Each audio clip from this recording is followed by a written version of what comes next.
Muy buenos días con todos, mi nombre es Luigi Collago. El día de hoy, junto a mis compañeros, vamos a realizar una entrevista a un ingeniero de la Pontificia Universidad Católica del Ecuador, Sedi Ibarra.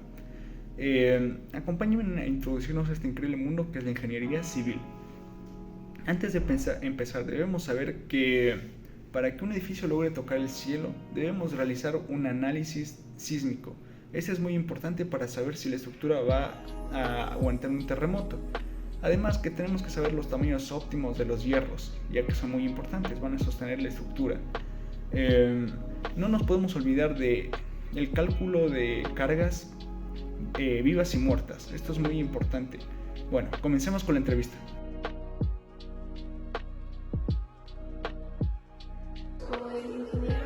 Fabio Portilla, docente de la carrera de Ingeniería Civil.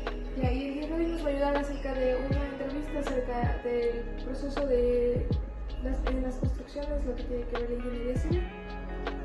Ya. Tenemos la primera pregunta. ¿Cuál es el proceso cálculo estructural? Para el cálculo estructural, primero se empieza calculando las cargas que va a recibir la estructura, tanto cargas muertas como cargas vivas.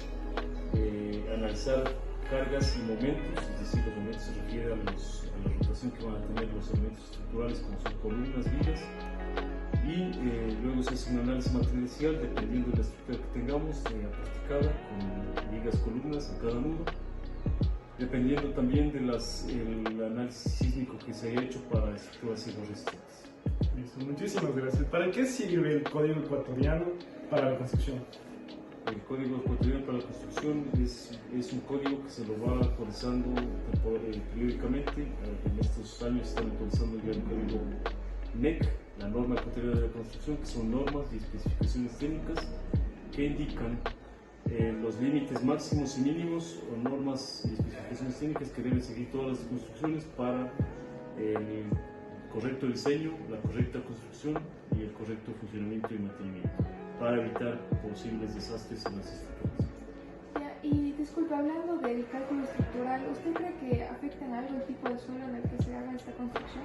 Totalmente, porque todas las estructuras están cimentadas en suelo. Entonces, en la sierra tenemos suelos granulares, que son suelos más gruesos y en principio son más resistentes, se logran mayores densidades, mayores resistencias a compresión y por lo tanto pueden presentar menores asentamientos en las estructuras, a diferencia de edificaciones que se las puede hacer en la costa del oriente, donde los suelos son más finos, son un poco menos densos, menos resistentes y tienden a absorber más cantidad de agua y por lo tanto pueden tender a tener más asentamientos entre una columna y otra columna, y lo cual pueden producir grietas y sobreesfuerzos. Y bueno, en el otro ámbito de la estructura, ¿para qué sirve la tabla de hierros con especificaciones? La tabla de hierros con especificaciones es una tabla que viene principalmente dada por los fabricantes del acero de refuerzo. En este caso aquí en Ecuador tenemos algunas marcas y los diámetros nominales de estos hierros, por ejemplo, varían entre 6 milímetros hasta 24, 28 milímetros.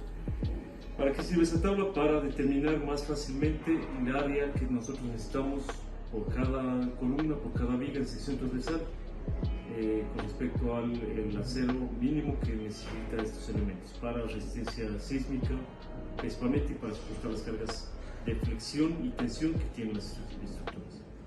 Listo. Y por último, ¿y los tamaños más utilizados de los hierros? Los más utilizados, por ejemplo, para estribos, casi la mayoría de elementos como vigas y columnas es entre 8 milímetros, aunque la norma ahora está exigiendo más milímetros. Y para hierros longitudinales, que son los hierros que los amarran los estribos, que los agarran a los estribos, los confinan, depende de la estructura, depende de las cargas de la estructura, pero varían entre 10 milímetros, 12 milímetros, o más pesados 14 milímetros, 16 milímetros para estructuras un poco más pisos, de más carga, 18 milímetros principalmente, pero va a depender siempre de la carga que tenga la estructura. ¿Y también depende del tipo de construcción, tipo si es de una vivienda o de un edificio?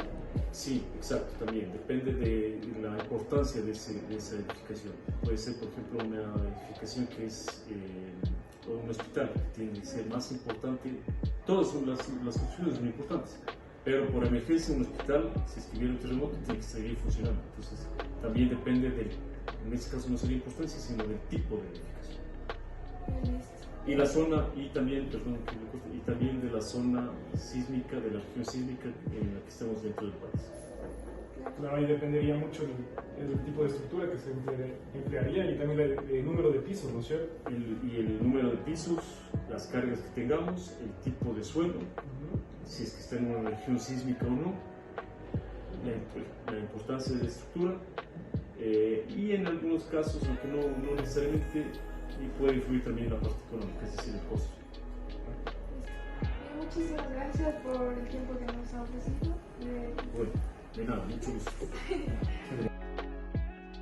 Para concluir, como observamos durante el video, el análisis estructural es de suma importancia en el desarrollo de un proyecto de construcción, pues de esta manera se asegura la comprensión de las rutas y los impactos de las cargas. Asimismo, es importante tomar en cuenta el análisis sísmico y de suelo, pues esto condiciona los procesos de construcción y los cálculos. Asimismo, es importante seguir las normas de construcción, en este caso, la norma ecuatoriana de la construcción. Por último, las estructuras se condicionan con la importancia de la edificación, es decir, es importante tomar en cuenta el uso que se le dará a esta.